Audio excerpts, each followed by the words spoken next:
आप सभी साथी जो यहाँ आए हैं, सिर्फ हरियाणा भर से नहीं बल्कि दिल्ली से भी हमारे साथी आए हैं, पश्चिमी उत्तर प्रदेश से भी आए हैं और राजस्थान से भी कुछ साथी हमारे आए हैं और पंजाब से भी। मैं सबसे पहले आपका धन्यवाद करता हूँ और आपसे मैं ये समझता हूँ कि आप भी मेरे जैसे मैं कर रहा हूँ कांग्रेस में शामिल होने की प्रक्रिया में आप मेरे साथ हैं। जरा हाथ खड़े करके बताओ कि आप हमारे साथ हैं। बिल्कुल साथ है साहब। दूसरी बात कि जितने भी हमारे कांग्रेस के नेता भाई मुकुल वासनिक का और हमारा तो बहुत लंबा सफ़र रहा है और सिर्फ पार्टी में नहीं सैर करने में भी हम हाँ। और जनरल सेक्रेटरी हमारे बहुत ही जिन्होंने अभी बात कही रणदीप जी, हमारी बहन शैलजा जी। अब मैं आपको ये बताऊं हमारी बहन क्यों हैं ये अभी बैठी कह रही थी कि पालवा से भी आ रहे हैं आदमी। ये पालवा की बेटी है, आपको पता होगा। और हरियाणा कांग्रेस के विपक्ष में जो नेता हैं भाई भूपेंद्र सिंह जी, हरियाणा में विपक्ष के नेता ही नहीं बल्कि हमारे लगभग 10 साल तक हरियाणा के मुख्यमंत्री रहे और ये भी मेरे भाई हैं। उदय भान जी जो हमारी हरियाणा की कांग्रेस की यूनिट है उसके अध्यक्ष हैं। राजेंद्र कौर जी भट्टल ये पंजाब की पूर्व मुख्यमंत्री हैं। और अगली ताड़ी इस बात की बजानी है कि जड़े अपना हरियाणा पंजाब न्यारा न्यारा हुआ है वहीं से एमएलए बनती थी ये हमेशा। तो ये भी हमारी बहन है। और कैप्टन अजय सिंह जी, हमारी बहन किरण चौधरी जी, डॉक्टर साहब जो असलम नासिर हुसैन डॉक्टर ये सचिव हैं और खड़गे जी के साथ जो अध्यक्ष हैं हमारे उनके साथ काम करते हैं। और किरण जी का नाम हो गया ना, पवन खेड़ा जी। पवन खेड़ा जी की वाक पटुता, कांग्रेस के बहुत से छंटे हुए जो लोग हैं जिनको वाक पटुता में बीजेपी को हराने की क्षमता है। 15 साल कांग्रेस की सरकार। और इसके साथ साथ मेरी धर्मपत्नी भी हैं। हाँ, और मेरा बेटा भी है। मेरा बेटा, मेरी धर्मपत्नी, रणदीप मेरा भाई, मेरे मामा का छोरा और भूपेंद्र सिंह हुड्डा मेरी बुआ का छोरा। हाँ, पूरा परिवार है। और हमारी बहन शैलजा। ये पालमा गांव हमारा गोती गांव है और यहीं से ये प्रभुवाड़ा गई हैं इनके बुजुर्ग। और जैसे मैंने बताया कि पूरा कुनबा, और अगर बीजेपी को कोई कटाक्ष करना पड़ेगा कल तो ये कहेंगे परिवारवाद। हाँ, यानी उसका परिवारवाद तो ये कि 140 करोड़ भी मेरा परिवारवाद। और हमने भाई बहन हैं, हमने हरियाणा की राजनीति में लोगों का साथ दिया है, लोगों ने हमारा साथ दिया है, इसलिए हम यहाँ बैठे हैं, कोई खैरात में नहीं। और आपने 10 साल में हरियाणा में ये किया कि कोई बनाया ही नहीं अपना। अब जब नहीं बनाया अपना, आज आप मेरे से पूछोगे कि वीरेंद्र सिंह कांग्रेस में क्यों? मैं 2 बात आपको कहूंगा। एक तो ये कि बहुत से साथियों ने स्टार भी लगाए हुए मेरे गाड़ियों पे कि घर वापसी। मैं ये कहता हूं घर वापसी के साथ साथ, घर वापसी तो अलग चीज है, विचारधारा की वापसी है ये, विचारधारा की वापसी। और मैं इसलिए ये बात कह रहा हूं कि मैंने मान्यताओं को निभाया है। जिस दिन पहले दिन मेरा मन बना कि मैं कांग्रेस पार्टी में जाके अपनी बात कहूं, तो मेरे को जयराम रमेश जी से मेरा संपर्क पहली बार हुआ, और जयराम रमेश जी से जब मैंने अपना जिक्र किया तो उनके शब्द थे ये जो मैं दोहराना चाहता हूं, और जिसकी जरूरत है इस देश की पॉलिटिक्स में, इस देश में के प्रजातंत्र में।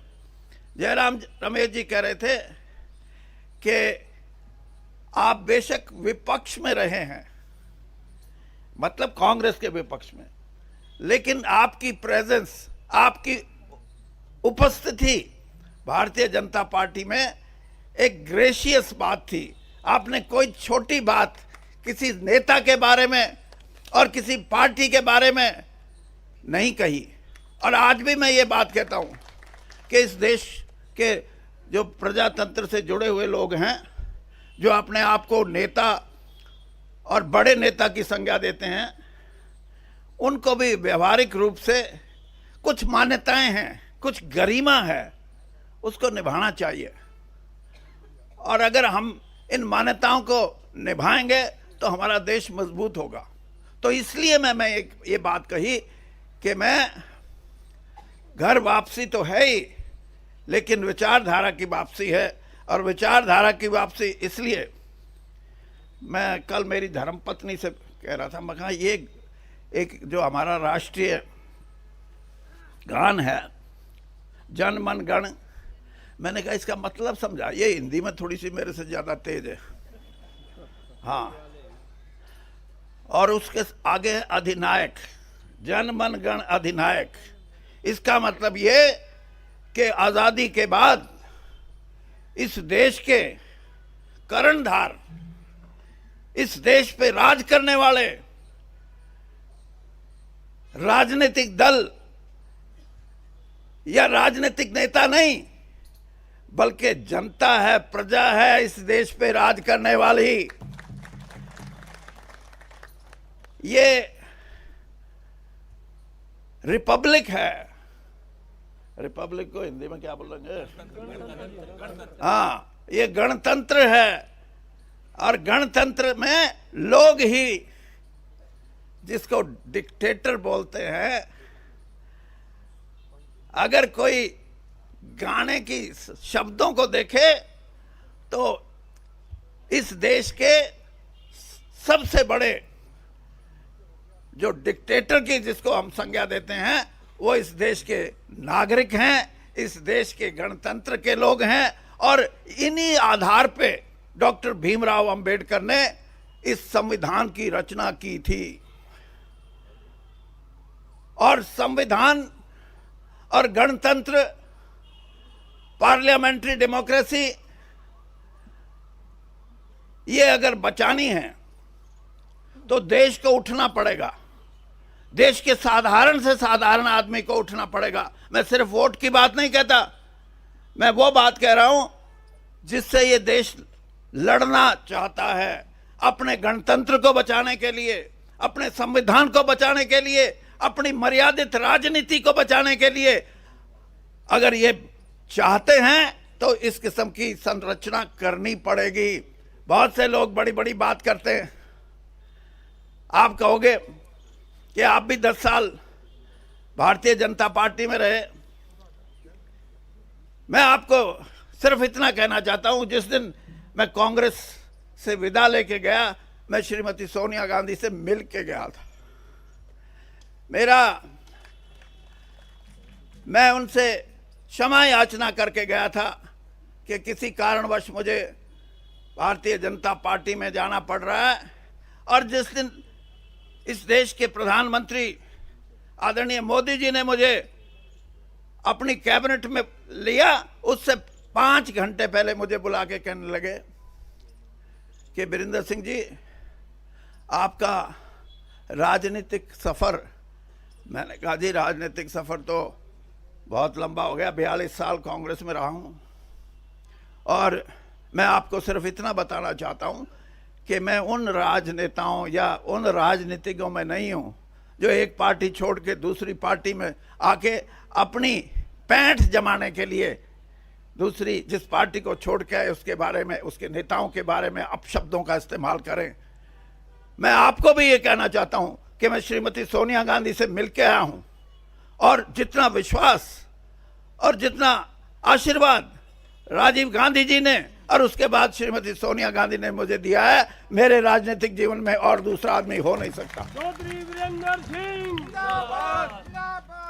और इसलिए मैं आज भी ये बात कह रहा हूं कि मेरी कांग्रेस में वापसी, लेकिन मैं जिस पार्टी में 10 साल रहा हूं उसके लिए भी कभी घटिया बात नहीं करूंगा। इस राजनीति को बंद करना चाहिए। इस देश में जो घटिया बात करते हैं, जिनकी सोच इस बात से है कि हम अपने ऊपर वाले को खुश कैसे करें, मैंने ऊपर वालों को नाराज करके राजनीति की है। हाँ, और मैं ये देखता था कि मेरे को क्यों नहीं निकाल देते जल्दी। हाँ, जब मैं किसान के साथ खड़ा था, किसान भाई मेरे को आके, किसान यूनियन के संयुक्त किसान मोर्चा के भी कुछ साथी मेरे को आके बोलते थे कि भाई सरकार ने बात करनी बंद कर दी, वीरेंद्र सिंह आप हमारी बात सुनते हो, कम से कम इनसे बात कर लो, कुछ निपटारा हो जाए।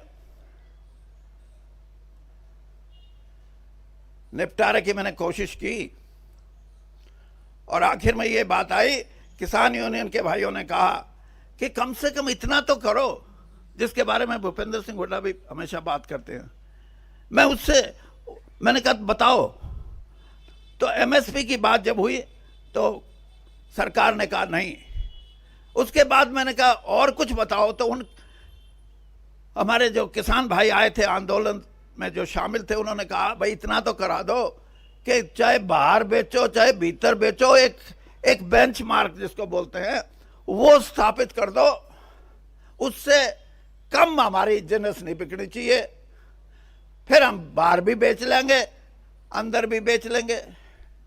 मैं आपको ईमानदारी से बताता हूं, यही है जिसको मैं कहता हूं कि हमारी सोच, भारतीय जनता पार्टी की सोच और कांग्रेस की सोच में अंतर। जब मैंने ये सुझाव रखा किसान का कि वो ये कह रहा है कि बेंचमार्क तो बता दो कि इससे कम कोई नहीं खरीदेगा, चाहे बाहर हो चाहे भीतर हो। जो 5 लोग वहां बैठे थे कूद के पड़े, कूद के। हाँ, मैंने कहा क्यों कूदे? उनके मुंह से निकल गया, अरे चौधरी हम खरीदने के लिए जिस बात से हम खरीदेंगे उससे खरीदेंगे, हम कोई न्यू नहीं करते। मैं कहा भाई बेड़ा गर्क है जिसने, हाँ ये कोई इंसाफ नहीं है। और आज भी मैं इस बात को कहता हूं कि हमारे इकोनॉमिक रिफॉर्म्स हुए नरसिम्हा राव जी के समय से लेकर 33 साल 34 साल हो गए, क्या मिला है किसान को? क्या मिला है गरीब कमेरे वर्ग को? आज मैं कांग्रेस के मंच से ये बात कहता हूं कि इस देश की 70% आबादी जो अपना खून पसीना बहा के मेहनत करके कमाती है, चाहे वो किसान के खेत में और चाहे वो हमारा कमेरा वर्ग हो, उसको इंसाफ नहीं मिला। और उस इंसाफ के लिए हमारा जो घोषणा पत्र है, आज तो मेरा भी हो गया, कल तक तो नहीं था ना। जो हमारा घोषणा पत्र आया है उसके अंदर एक एक बिंदु मैंने देखा है और उस बिंदु पे कई बार तो घोषणा पत्र आते हैं, बिंदु अटके के अटके रह जाते हैं। लेकिन अब की बार जिसने बिंदु बनाए हैं उन बिंदुओं पे राहुल गांधी जी की मोहर है, उनकी मोहर है। और मैं ये भी मानता हूं कि नौजवान आदमी ही क्रांति ला सकते हैं। और उन्होंने कह दिया कि एमएसपी का कानून बढ़ाएंगे। मेरा उनसे थोड़ा बहुत सूत बैठा तो मैं उन्होंने कहूंगा जी इतना बता दो कि किसान बाजा बाजा फिर कहा भाई मेरी गोद गर्म हो है, ये भी ठीक बेचा। यही बात का मेरे वर्ग के लिए। तो ये जो वास्तविकता है, इससे भारतीय जनता पार्टी तो कोसों दूर है। और कोसों दूर इसलिए है कि उनका किसान प्रेम, उनका गरीब प्रेम मैंने बहुत नजदीक से देखा है। इसलिए कह सकता हूं मैं, प्रेम नाम की चीज नहीं है। ये जो सिनेमे देखो ना, इसमें जब रोए है ना, ये चाहे औरत रोए चाहे आदमी रोए, तो ऊँ तो रोना क्या होगा, फोटो खिंचवानी है। एक कोई वो आती है दवाई ग्लिसरीन, वो ला दे फिर तो इनका तो ग्लिसरीन ला ला कर रोए, ये गरीब के लिए और दूसरों के लिए। इनसे उम्मीद मत रखो।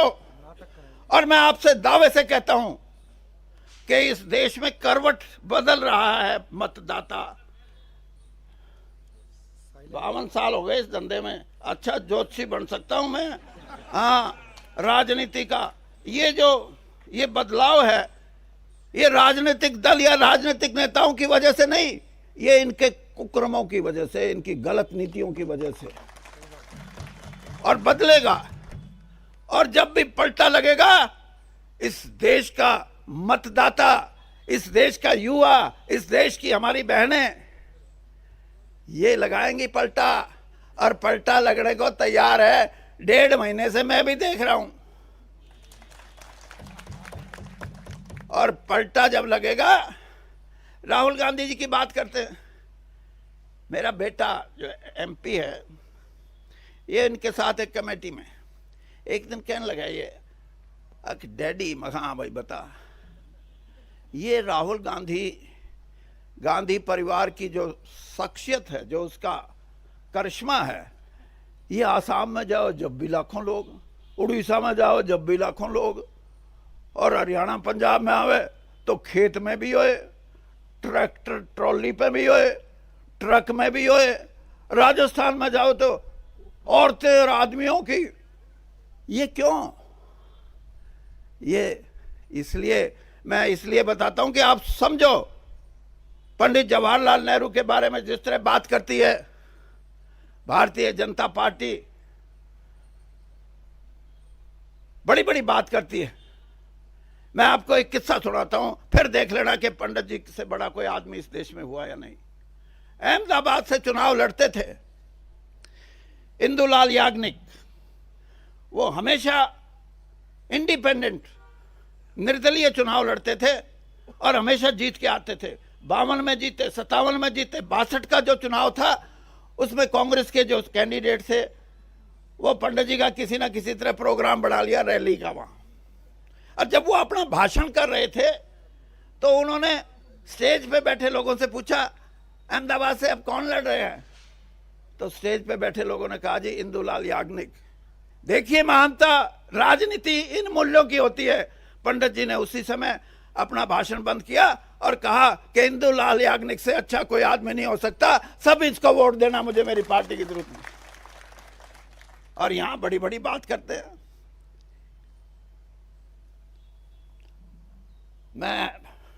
मेरे हरियाणा के सारे नेता बैठे हैं, बहन जी आप भी सुनो, हुड्डा जी, अध्यक्ष जी, रणदीप जी कहाँ गए, वो अपने कैप्टन साहब, हाँ कैप्टन साहब और किरण जी। ये बात तो आज लंबी हो जाएगी, मेरे को 10 दिन में 15 दिन में एक टाइम दे दो, 2-3 लाख लोग इकट्ठे करेंगे हम, करोगे ना? हाँ, उसे दिन इनका बोरिया बिस्तर बंद ना हो जाए तो मन्ने पकड़ लियो। धन्यवाद।